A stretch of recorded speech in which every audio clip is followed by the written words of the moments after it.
पहले ईमान से बढ़ के कोई दौलत नहीं है। ईमान सबसे बड़ा दौलत है।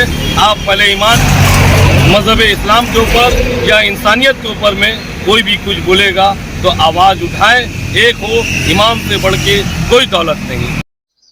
आदाब दोस्तों, आप सभी का जनता टीवी हिंदुस्तान में स्वागत है। मैं हूँ हमारे साथ आईएसएफ के नेता नासिर खान साहब। जैसा कि जानते हैं, ये समाजी कामों में सरगर्मी के साथ हिस्सा लेते हैं और जितने भी इश्यूज होते हैं उसमें इन्हें हमेशा आप आइएगा बढ़ चढ़ कर हिस्सा लेते हुए।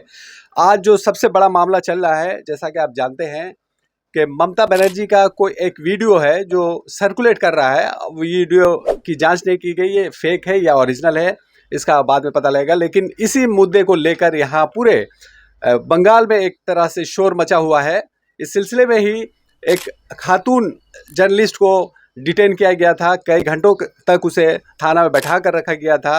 उन्होंने ग्राउंड जीरो पर जाके रिपोर्टिंग की थी, उसी के खिलाफ उन्हें पूछताछ के लिए बुलाया गया था और उन्हें कई घंटों तक बैठाया गया था। उसके खिलाफ कांग्रेस और सीपीएम वालों ने थाना के सामने जाकर मुजाहरा किया था, घेराव किया था और तब जाके पुलिस मजबूर होके उसे छोड़ने पर मजबूर हो गई। लेकिन ये जानकारी आपके लिए बहुत ज़रूरी है कि सबसे पहले नासिर खान ने इस मौजू को उठाया था। उन्होंने ही वीडियो को सर्कुलेट किया था, लोगों को बताया था कि इस तरह का एक मामला चल रहा है और इस सिलसिले में उन्होंने सिर्फ वीडियो ही सर्कुलेट नहीं किया बल्कि कानूनी कार्रवाई भी की है। एक तरह से कंप्लेन किया है थाना में और आगे भी उनकी कार्रवाई करने का इरादा है। इसी सिलसिले में बात करेंगे कि आखिर वो क्या मुद्दा है और वो क्या चाहते हैं। तो आइए हमारे साथ और नासिर खान की बातें सुनते हैं। बहुत बहुत शुक्रिया जनता टीवी का, जो इस मुद्दे पे आज हमारे ऑफिस में यहाँ पे आए हैं।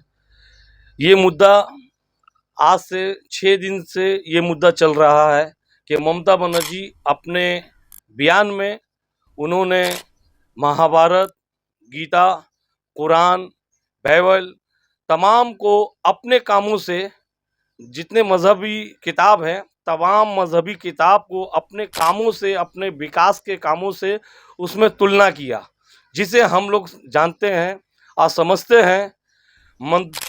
नमरूद एक बादशाह था, जो नमरूद बादशाह के बारे में इस्लामी हिस्ट्री है, ये तमाम लोग जानते हैं।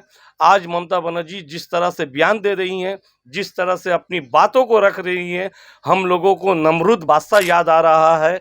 नमरूद बादशाह खुदाई दावा किया था, वो खुदाई दावा किया था, आसमान में जाने के लिए सीढ़ी बनाया था और ये अपनी गद्दी में जाने के लिए, गद्दी को बचाने के लिए कुरान जैसा पाक आसमानी किताब को भी वो छोड़ी नहीं। अपनी गंदी सियासत में इतना पाक किताब को बीच में लाई है, जो हम मुसलमान और तमाम इंडियन हिंदू, मुस्लिम, सिख, ईसाई तमाम लोग इस बात पे हम लोग निंदा करते हैं और ममता बनर्जी के ऊपर में हम लोग चाहते हैं वो अपनी बात को वापस ले और माफ़ी मांगे।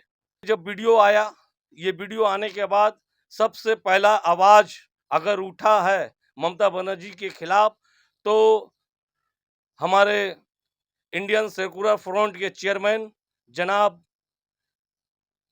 नौशाद सिद्दीकी साहब और अब्बास सिद्दीकी साहब ने अपने बयानों में निंदा किए और ये गुजारिश किए कि वो माफ़ी मांगे, अपनी बातों को वापस ले। पर अफसोस है इस बात का, हिंदू, मुस्लिम, सिख, ईसाई तमाम लोग इस मामला को ढांकने की कोशिश कर रहे हैं। खासकर हमारे उलमा इकराम और हमारे जो माइनॉरिटी सेल के जो बड़े बड़े लीडर बनते हैं, जिसे ममता बनर्जी ने अपने लीडरशिप में रखी है। कांग्रेस, सीपीएम, जितने तमाम लोग के जितने भी लीडर हैं, माइनॉरिटी, खास करके मैं माइनॉरिटी लीडर को बोलूँगा, इस बात पे चुप्पी क्यों साधे हैं। अगर ये वीडियो एडिट है तो आप ममता बनर्जी को प्रेस कॉन्फ्रेंस बुला के उनको बोलना चाहिए था कि ये वीडियो फेक है। मगर ये वीडियो हम लोगों को कहीं से फेक नहीं लग रहा है, इसलिए हम लोग इसका ऑब्जेक्शन कर रहे हैं और आपके चैनल के माध्यम से तमाम लोग से गुजारिश कर रहे हैं कि इसे अपने तौर पे संविधान को सामने रखते हुए, संविधान जो हम लोगों को पावर दिया है, उस पावर को इस्तेमाल करते हुए आप लोग अपने आवाज़ को खड़ा करें। आज वो महाभारत हो या गीता हो या पाक आसमानी किताब कुरान पाक, जो हर मुसलमानों के दिल में रहती है वो किताब, और इसका वादा अल्लाह किए हैं कि इस किताब का हिफाजत मैं खुद करूँगा और हमारे इस्लाम मज़हब इस्लाम में यह है कि आज देखें इसका हिफाजत किस तरह से हो रहा है। अल्लाह का वादा जो है कि कुरान का हिफाजत मैं खुद करूँगा, तो इसका हिफाजत हाफिज़ कुरान अपने दिलों में 30 पारा को रख के घूरते हैं। और तरावी रमज़ान में जब तरावी होता है तो वो हाफिज़ साहब अपने कुरान शरीफ की तिलावत करते हैं। वो इतना आसमानी किताब के शान में वो गुस्ताखी की है। इस गुस्ताखी को हम माफ़ नहीं करेंगे जब तक वो वीडियो में आके अपने से माफ़ी ना मांगे। और जब जिसका दिमाग खराब होता है या जिसका गद्दी जाने वाला रहता है, वो मज़हब का राजनीति करता है। अब वो ममता बनर्जी भी समझ चुकी है कि अब हमारा सीट जाने वाला है और हमारा सरकार जाने वाला है, इसलिए वो ये सब जुमला कह रही हैं। और मोदी और दीदी दोनों एक हैं। वो हिंदू का राजनीति करती हैं और दीदी ममता बनर्जी जो है मुसलमानों की राजनीति करते हैं। ना 14 साल हो गया उनका आज सरकार में आए हुए, वो ना मुस्लिम का भला हुआ, बीजेपी 10 साल से है, ना हिंदू का भला हुआ। सिर्फ नुकसान पे नुकसान और इंसानों को तकलीफ पहुंचाने का ये टीएमसी या बीजेपी ये काम कर रहा है। आज मैंने आपके चैनल के मैं माध्यम से ये दिखाना चाहूँगा कि मैं संविधान के हक में रह के, उसके दायरा में रह के मैं ममता बनर्जी के खिलाफ ये कंप्लेन किया हूँ। ये कंप्लेन मैं अपने हावड़ा सीपी साहब को, डीएम मैडम को ये कंप्लेन दिया हूँ।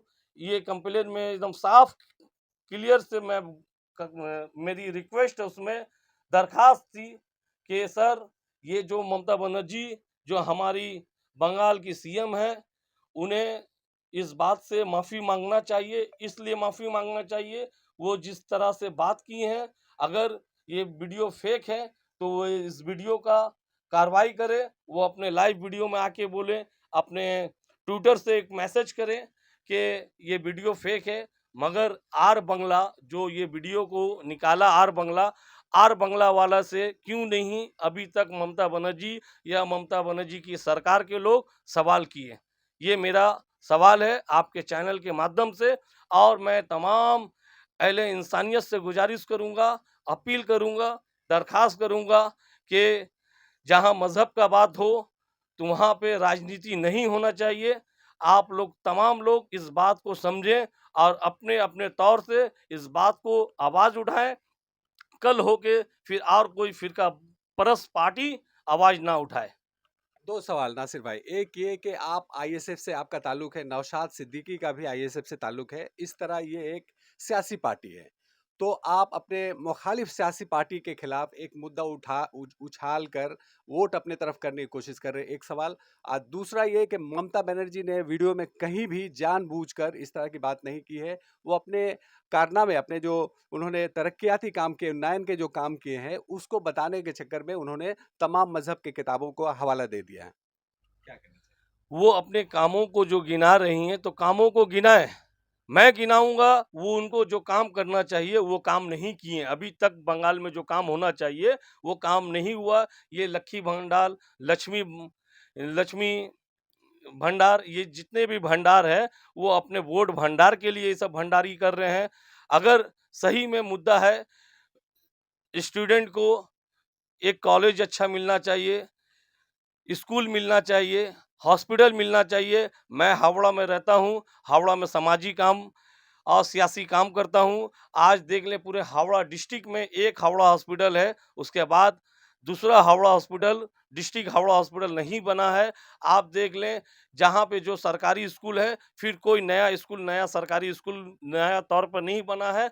जहाँ पे हमारे एरिया में जो हावड़ा सदर के जो एमपी हैं प्रसून बनर्जी साहब, वो यहाँ के एमपी एक फुटबॉलर है। जब से वो आए हैं एक भी नया मैदान नहीं दिए। और जो हमारे 31 नंबर वार्ड में जो सीपुर में जो मैदान था, उनका आने के बाद वो मैदान भी एक कारोबारी आदमी को छिना गया। ये तो स्पोर्ट जा रहा है। जब से टीएमसी आया, बीजेपी आया, लोगों का बेहाल हुआ। मैं आईएसएफ से ताल्लुक अभी नया ताल्लुक रखता हूँ, मगर मैं भी टीएमसी करता था। मैं भी जानता हूँ कि टीएमसी का क्या नीति है। जब ममता बनर्जी जब शुरू में थी साथ, जब आई थी 98 के बाद में जब पार्टी हुआ, फिर जब 2011 में जब सरकार बना, हम लोग साथ में थे। ये नहीं हम लोग सरकार को देख के आए थे। इस उम्मीद से हम लोग ममता बनर्जी का साथ देते थे कि ममता बनर्जी अच्छा काम करेगी, एक उम्मीद था। मगर जब ममता बनर्जी के साथ में हम लोग रहे, हमेशा अपने लोकल एमपी एमएलए को बोले, मगर कोई काम नहीं किए, कोई डेवलपमेंट का काम नहीं किए। सिर्फ ममता बनर्जी औरतों को 500 1000 रुपया लालच देके असल मुद्दे से भटकाने का ये काम किया जा रहा है। जो हमें भीख नहीं चाहिए 500 1000, लाइन लगा देते हैं। मोदी और दीदी का काम है सिर्फ लाइन लगा देने का और झूठा वादा करने का।